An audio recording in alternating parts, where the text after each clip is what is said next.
Hello, viewers. Hello, everyone. Thanks for always being there. Is your number one channel, OPC TV.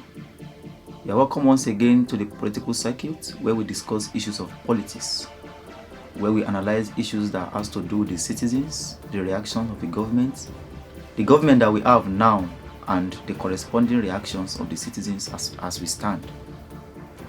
On a program like this, just we've always been doing, we give you qualitative information, we analyze issues of politics, and we bisect issues that has to do with the rights of every citizen and the citizens themselves. Today we shall be discussing the nature, the Nigerian society, what I tag Nigeria at the crossroad. Where are we leading to? Where are we coming from? What desire, what motives do we have to project the reality of the future? Today I say welcome to you. I say welcome once again to your number one channel. We shall be discussing Nigeria as a topic. We shall be discussing Nigeria as we stand and the future that Nigeria holds for us. So stay tuned as I take you through the trajectory of the Nigerian country. I'll be right back.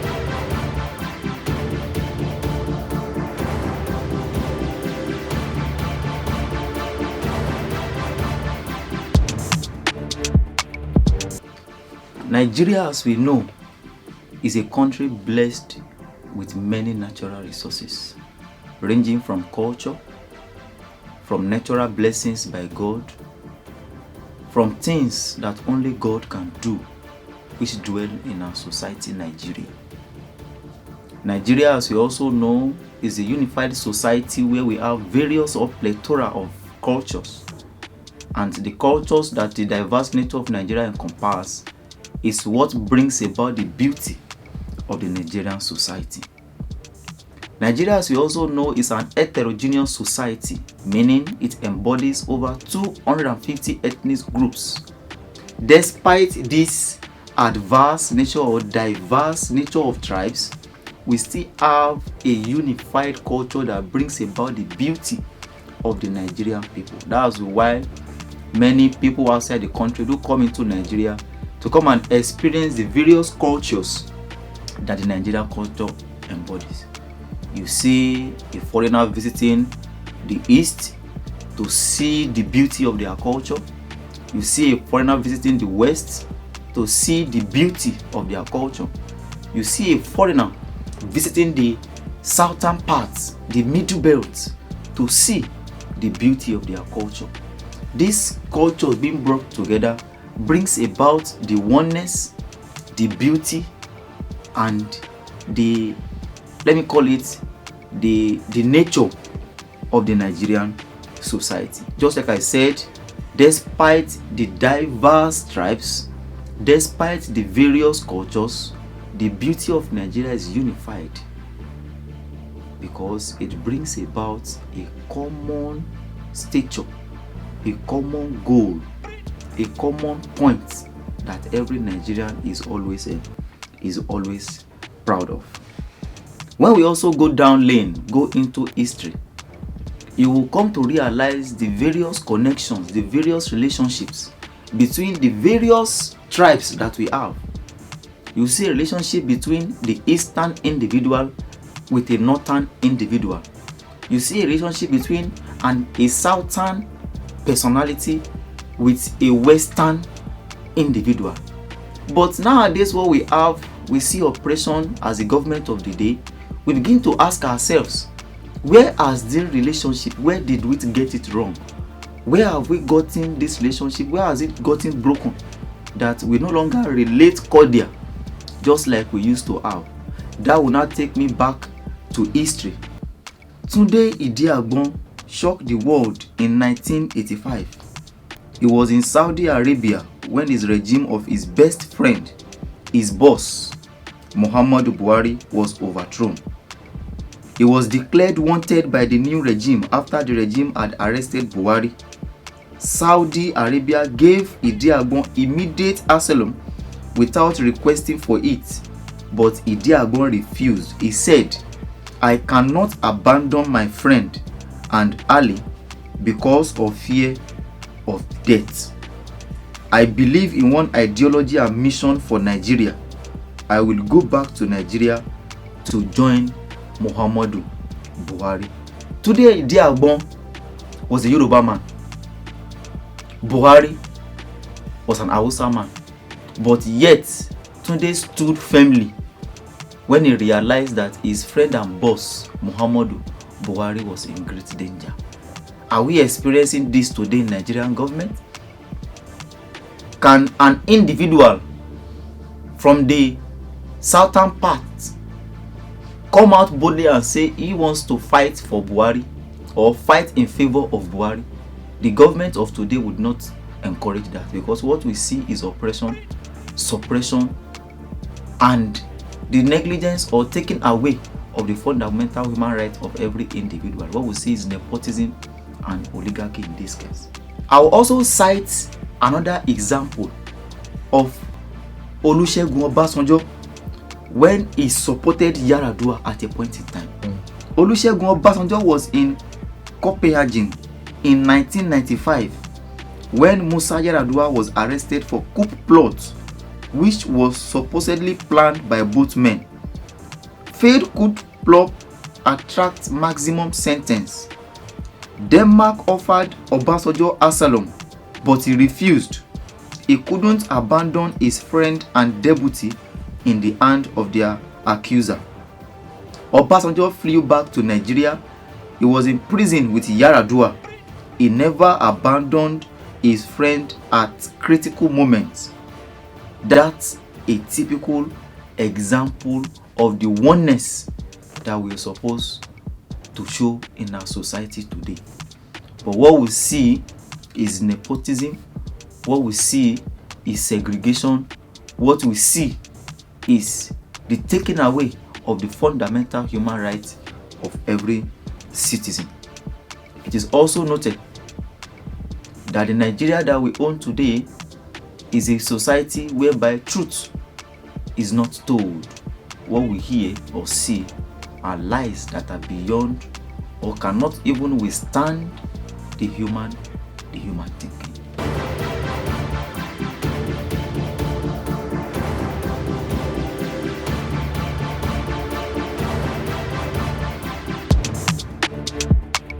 Just like I said, the action of Tunde Idi Agbon assisting Buhari and the actions of Obasanjo assisting Yar'Adua cannot be seen again in our country.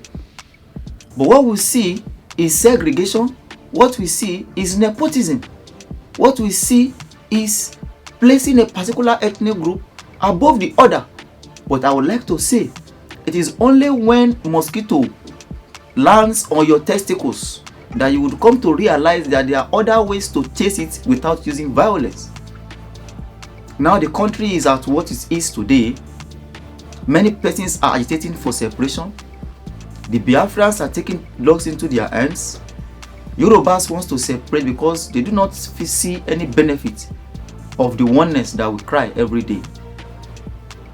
Issues are like this. I would expect the government to call or bring about oneness, try to harness these people down together. But what we see is all about enforcing laws even when they are not right, which is not supposed to be the order of the day. The government that we practice nowadays cannot be a practice of democracy, because the definition of democracy does not pinpoint all this. Security challenges every now and then, but yet the government always enforces the law and brings the law to its own favor. The right of the citizens does not matter. For how long shall we continue like this? For how long shall this country continue to clamor or move around in things that are not supposed to be? We wake up as Nigerians to call on ourselves that we need to challenge the order of the day. We need to make things straight. We need to hold the bull by the horn and make sure that we fight for the rights and the oneness that our people has fought for before now. Now I shall be displaying some pictures about the oneness that we're talking about. You will see the relationship between the eastern part, the southern part, the northern part, the western part of the country. But is that what we have now? Is that what we are practicing now? No. Nigeria at crossroad. 2023 is around the corner. We need to stand up for our rights and fight for the justice that we so desire. I'll be right back after this short commercial break.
The oneness that we desire is the oneness whereby the different ethnic groups, or the three major ethnic groups, or let me say the over 250 ethnic groups in Nigeria, would be able to stand together and raise their voice at the same pace and be considered at the same degree. It shouldn't be a situation whereby the ethnic groups will clamor for something, a particular ethnic group will be singled out and given justice while others are left unattended to. No. If Idiagbon can assist Buhari at a point in time, it shows there is a cordial connection between them. If Obasanjo could assist Yaradua at a point in time, it shows that there is a cordial relationship between them. But is that what we have now? No. It is not supposed to be.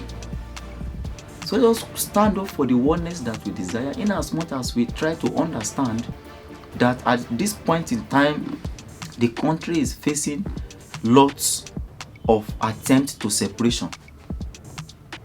If this is possible, well, all well and good. But if not, let us come back to the genesis of where we got it wrong and make amendments where necessary. Fellow Nigerians, I urge us today to stand for our rights. Let us stand for what we represent.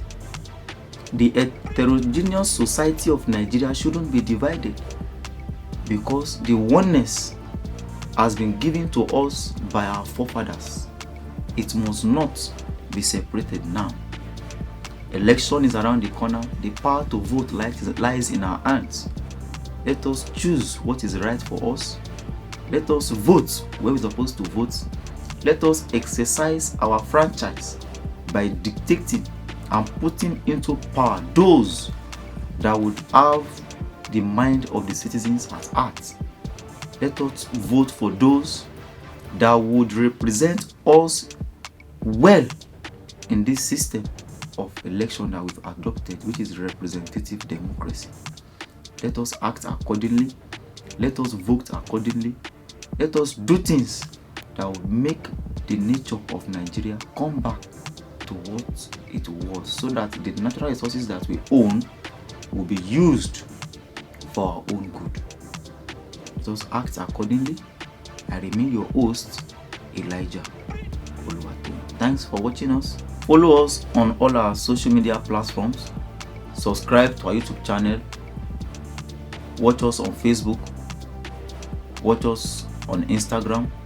Subscribe and share this knowledge, because a knowledge shared is a knowledge for all. Thanks, and I'm out of the studio.